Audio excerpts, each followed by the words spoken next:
Un cabello, una mancha casi invisible, un ángulo de impacto. El crimen perfecto solo existe si nadie sabe dónde buscar. Soy Mauricio y esto es La Última Evidencia, un espacio donde la ciencia y el análisis forense de los expertos revelan lo que otros decidieron ignorar. Buenas tardes, buenas noches, buenos días, para todo momento en el que puedan vernos, escucharnos en el podcast. El día de hoy vamos a hablar un poquito de situaciones que desestabilizan a tu perito como órgano de prueba al momento de desahogarlo ante el juez.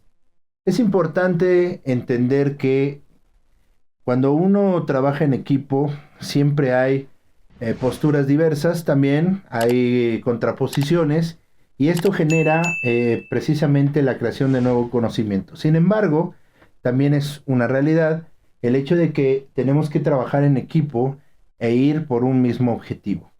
En este caso hay abogados que al momento de preparar su prueba, pues sí generan esa cooperación, esa simbiosis con su perito, con su órgano de prueba, y bueno, al momento de desahogar, fluye la información de manera adecuada, los temas son muy claros, se recibe muy bien la información, se puede explicar adecuadamente y se genera precisamente este debate científico que puede darnos elementos de mucha importancia para poder llegar al esclarecimiento de los hechos que se están investigando.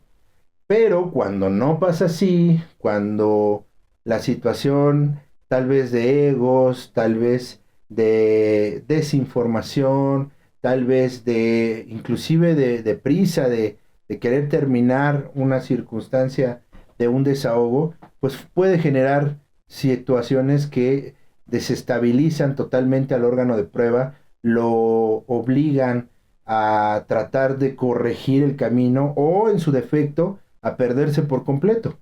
Eso es importante porque puede comenzar con una situación pues un tanto extraordinaria, pero pasa, me ha pasado, en el cual el abogado a su órgano de prueba comienza su interrogatorio después de la presentación y la acreditación del experto, comienza con la pregunta, ¿cuáles fueron sus conclusiones?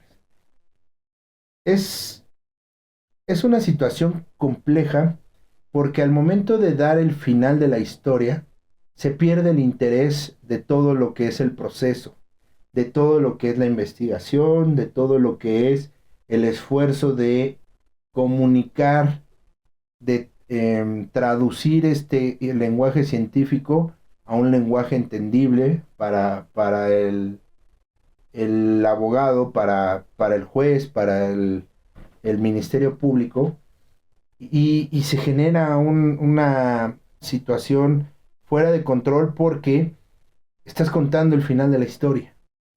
Entonces el proceso pues ya no interesa, se puede confundir porque al final tendrías que llegar otra vez a la conclusión después de explicar todo.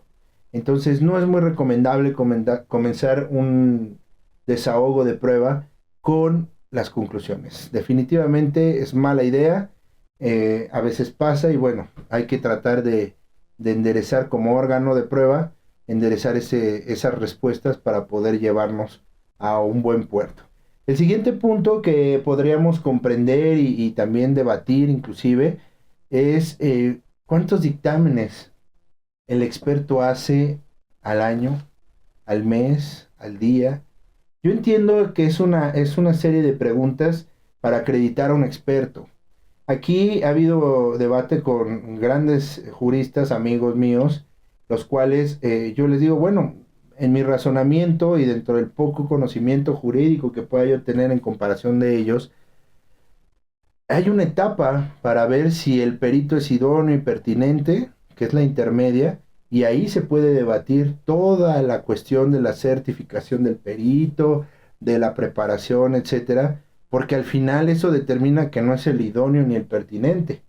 Entonces, yo creo que ahí para eso existe esa instancia, como para llegar a un juicio, ¿sí? Y estar preguntando muy específicamente, y esta pregunta que repito, o sea, se me hace honestamente un poco ociosa el hecho de preguntarle a un experto, pues ¿cuántos peritajes haces? Porque al final no hay manera de comprobarlo en la audiencia. No te van a decir, bueno, 100 al año. ¿Y cómo lo comprobamos? Ahora, no significa que ese perito haya hecho esos 100 dictámenes en buenas condiciones o en la máxima calidad, etcétera, o bajo parámetros específicos. Entonces es una pregunta que a mí, de manera particular, aclaro, me parece muy ociosa y ambiciosa también, subjetiva tal vez, porque yo puedo decir 5, 10, 15, 20. Se quiere demostrar la experticia del sujeto, ok, entiendo la idea, pero ¿qué pasa con las nuevas generaciones? Aquellos que egresaron y que están buscando una oportunidad, un lugar en el medio, no van a poder responder esa pregunta, o si responden, no, pues este es mi primer dictamen, se pierde por completo la circunstancia de la confiabilidad o de la experticia. Por ahí podemos hacer ese debate. Me gustaría que ustedes comentaran aquí en la casilla de comentarios, me dieran su punto de vista, si es pertinente o no estar preguntando, oye, ¿cuántos dictámenes haces al año? ¿Cuántos al mes? Etcétera. Y de qué manera podremos optimizar esa pregunta o en su defecto borrarla. Quiero saber su opinión, pueden dejar su comentario y vamos a estarle dando contestación y continuidad a eso. El siguiente punto que vamos a platicar es de estas circunstancias o situaciones que van a poner al órgano de prueba en un parámetro de nerviosismo o tal vez en que se pierde la dinámica, puede ser que le pregunten de la forma y no del fondo del dictamen. ¿Qué quiere decir esto? Bueno, ¿y por qué puso usted un apartado de metodología de la ciencia? ¿Y por qué puso usted que en su marco teórico decía esto? Y, o sea, son cuestiones estructurales importantes, sí, claro, definitivamente. Pero el fondo, ¿dónde está el fondo? ¿Dónde el Ministerio Público, el abogado defensor estudió a fondo el caso, el dictamen, y puede preguntar sobre la estructura? Sí, pero también del fondo? Necesitamos saber por qué llegó a esas conclusiones el perito, qué fue lo que realizó para demostrar ese suceso, cómo lo comparó, etcétera. Pero a veces no les importa este proceso y solamente quieren ver el resultado. Entonces, la forma es importante, sí, pero el fondo lo es más. De ahí podemos hablar que no se ponga atención a la relación sujeto-objeto y lugar. Bien importante, compañeros juristas. Sus peritos tienen que hacer una relación de objeto, sujeto y lugar, porque eso es lo que marca esta teoría, esta relación jurídica del delito, en donde la acción tiene que ser por un sujeto, por una omisión, etcétera, pero todo se desenvuelve en la realidad y en esa realidad va a generar una interacción entre el sujeto, el objeto y el lugar. Oiga, pero ¿y los fraudes digitales? Sí, pero hay objetos. Entonces debemos de entender cómo ese sujeto utilizó el objeto para navegar en ese medio y poder realizar el acto ilícito. Pero esa relación es súper importante y muchas veces el abogado la pierde por completo por irse a detalles como nombres, como fechas, como tiempos, y hay todo alrededor, hay un montón de información útil de los procesamientos que pueden ayudar a la teoría del caso. De ahí también esta falta de orden en el desahogo del órgano de prueba. Empiezan con una cosa, luego se brincan a otra situación, luego regresan a una, luego van, ay, oye, y el informe de policía de investigación que me dijiste, y vienen brincando de un lugar a otro, y llega un punto en el que se vierte mucha información demasiado mezclada, y obviamente cuando tú quieres regresar a una circunstancia lineal a tu órgano de prueba, no va a poder regresar por sí solo. Tú tienes que llevarlo, tú tienes que regresarlo. Pero evitémonos eso, vamos a llevar un orden que inclusive el mismo perito puede dar la pauta al momento de decirle, perito, háblenos de la estructura de su dictamen. Ah, bueno, tiene un planteamiento, tiene un marco teórico, etcétera. Bueno, terminando ya el perito, perito, háblenos de su planteamiento del problema. ¿En qué versa? Ah, pues estos puntos. Muy bien, ahora su marco teórico, ¿a qué hace referencia? Ah, bueno, la teoría sobre esto, esto. Entonces ahí ya tenemos un orden. pero no podemos estarnos regresando y brincando de un lugar a otro, y porque al final el órgano de prueba ya no va a poder tener ese hilo de información, porque aparte de todo, trae toda la información de su caso memorizada para poderla externar, porque es parte de los requisitos que se nos solicitan como expertos al momento de desahogar. No podemos llevar notas como ustedes, abogados. No tenemos 1 año, 2 años con el asunto trabajándolo y pues ya no sabemos de arriba hacia abajo el nombre de los participantes, las horas, los minutos. Hay que tener en cuenta que por eso existen herramientas como el refresco de memoria, la contradicción, etcétera. Entonces, es importante que ustedes estén pendientes de la información que arroja su órgano de prueba y que también obliguen al órgano de prueba a ahora sí que a enredarse intelectualmente en lo que está mencionando, porque entonces el error es suyo, porque el órgano de prueba tiene que sacar esa información. De ahí, eh, la falta de objeción de preguntas. Licenciados, de verdad, no todos, y yo aclaro, hay personas con las que he desahogado estas situaciones a lo largo de este tiempo que he tenido el gusto de trabajar con ellos, que bueno, vaya, es una delicia desahogar una prueba pericial con ellos, ¿no? Siempre están acompañándote, siempre están atentos a las preguntas que la contraparte haga, a las situaciones a donde quieren desviarte tal vez de tu materia para meterte a una situación jurídica que no tienes tú que argumentar, y están pendientes y en todo ese momento están trabajando contigo a la par para evitar precisamente que desorienten al órgano de prueba, que lo contradigan, etcétera. Esos abogados, felicidades, de verdad que es un gusto trabajar con ellos. Pero la otra cara de la moneda está que tiene apatía, que tal vez no sabe las reglas del interrogatorio, que genera una circunstancia de, bueno, yo ya hice, yo ya obtuve lo que quise, pues hay que se defienda como pueda el órgano de prueba.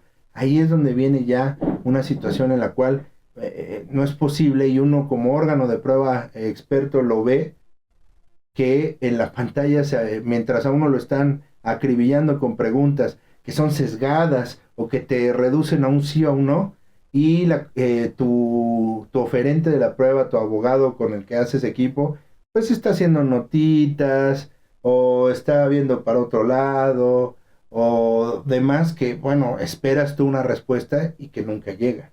Entonces ahí hay una situación que hay que tener en cuenta, abogados, cuando ustedes desahogan a su órgano de prueba.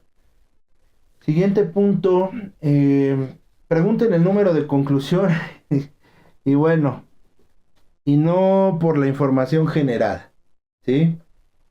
Me ha tocado desarrollando ya todo el dictamen, estableciendo las conclusiones, dando todas las ideas, tanto específicas como generales, y terminando de dar las conclusiones. Y, Perito, usted nos dijo en su conclusión número 3 elementos importantes. ¿Nos puede aclarar? No me voy a acordar del número. No me voy a acordar. Yo creo que ustedes en esa misma posición tampoco se acordarían. Por número, la conclusión 1, 2, 3, tendría yo que tener una memoria prodigiosa para poder decir, ah, sí, en la 3 dice tal cosa, en la 4. ¿Se puede hacer y habrá personas? Claro que sí. Pero eso dificulta el desahogo, lo enreda de nueva cuenta, porque ya lo externó el perito. Si tú quieres hacer alguna situación puntual de una de las conclusiones, bueno, si hace referencia, usted en su conclusión número 3 mencionó tal cosa. ¿Por qué? Ah, es muy diferente, porque ustedes recobran el dato específico de la conclusión, pero también le dan la pauta al órgano de prueba para que entienda qué es lo que se refirió en esa conclusión. Porque si no, por número, no creo que haya muchas personas. Habrá quien tenga, repito, una memoria prodigiosa, pero la mayoría pues tenemos mucha información en la cabeza, y eso puede generar que un buen desahogo ya realizado comience a estropearse por ese tipo de detalles que permiten que pasen. Entonces es importante tomar en cuenta eso, pero igual, de nueva cuenta, si ustedes tienen una mejor postura o una circunstancia que como experiencia les haya pasado, anótenlo en los comentarios. y le vamos a dar respuesta en cuanto podamos leerlos para que podamos intercambiar estas ideas y crecer, obviamente, en este campo. De ahí, igual los que no contrainterrogan, si al perito le están dando, pero bastante con las preguntas, más bien el recontrainterrogatorio o el contrainterrogatorio, va a generar que el perito pues esté respondiendo sí, no, sí, no, sí, no, si se las hacen cerradas. Y si no, bueno, le van a estar extrayendo información, y si tú no objetas, bueno, entonces al momento del recontrainterrogatorio, sí le va a decir, a ver, perito, usted le dijo al, al Ministerio Público que no asistió al lugar. ¿Por qué no asistió al lugar? Ah, bueno, porque existe un parámetro, pues, de delincuencia importante en la zona, la cual no me permitió llegar al lugar. Y bueno, ya ustedes dan esa explicación que para el juzgador es importante porque puede haber una situación fuera del alcance de los que estamos o los que están ahí, que no se conozca del por qué no se realizó esa actividad cuando es importante. Entonces, pero si solamente dejan a su órgano de prueba que le respondió Ministerio Público, perito, ¿usted fue al lugar? No. Entonces usted no tuvo acceso ni realizó ninguna toma de lugar, ¿es correcto? Es correcto. ¿Es cuánto, señoría? Ahí están sesgando la respuesta de su órgano de prueba. Si ustedes no le dan la oportunidad en el recontrainterrogatorio, el juez se va a quedar con la idea de que no, pues es que no fue al lugar. Y ya lo está afirmando, que no lo visitó, no lo fijó fotográficamente. Y eso pierde interés y pierde credibilidad en esta situación. De ahí que generen preguntas confusas, que generen preguntas que son inclusive dos en una. Ahí obviamente, y todos lo sabemos en las reglas del contrainterrogatorio o del interrogatorio, que no se pueden hacer compuestas o son confusas algunos y te generan la doble pregunta y después, bueno, respóndame la primera. No, no, lo único que le resta al órgano de prueba es decir, su señoría, no escuché la pregunta, me la puede repetir. Y a lo mejor a ustedes, abogados, defensores o ministerios públicos o asesores jurídicos, pues ya se les fue la pregunta y ahí viene un error. Entonces hay que tener cuidado con este punto. Y por último, la cuestión de abandonar a su órgano de prueba durante todo el proceso. Ya le sacaron la información que ustedes consideraron conveniente y ya de ahí no vuelven a meter las manos por ellos, no los guían y demás. Obviamente el órgano de prueba, aquel que pueda ser profesional, va a querer generar eh,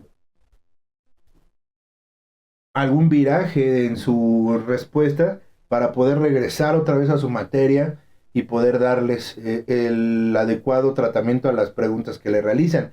Pero si ustedes no están a la par y no están generando ese vínculo con el órgano de prueba profesional, no va a haber un buen resultado. ¿Sí? La realidad es que hay que tener en cuenta esto, no dejar al órgano, estar atento y todo el tiempo y en todo momento del desahogo, estar conscientes y anotar todos los detalles que puedan generar una controversia y que pueden aclararse en un siguiente estadio del desahogo. Entonces hay que tener en cuenta esas partes. Son consejos que yo puedo darles de acuerdo a lo que he podido vivir en esta circunstancia de los peritajes privados y ojalá les parezca útil, les sirva y de igual manera, repito, si quieren hacer alguna pregunta o comentario, aquí abajo pueden dejar su pregunta, no se les olvide darle like y buscarnos en redes sociales, así como YouTube, para que nos continuemos con esta dinámica de conocimiento y de experiencias y bueno, podamos nutrirla también con eso. No se les olvide activar la campanita. Cuídense.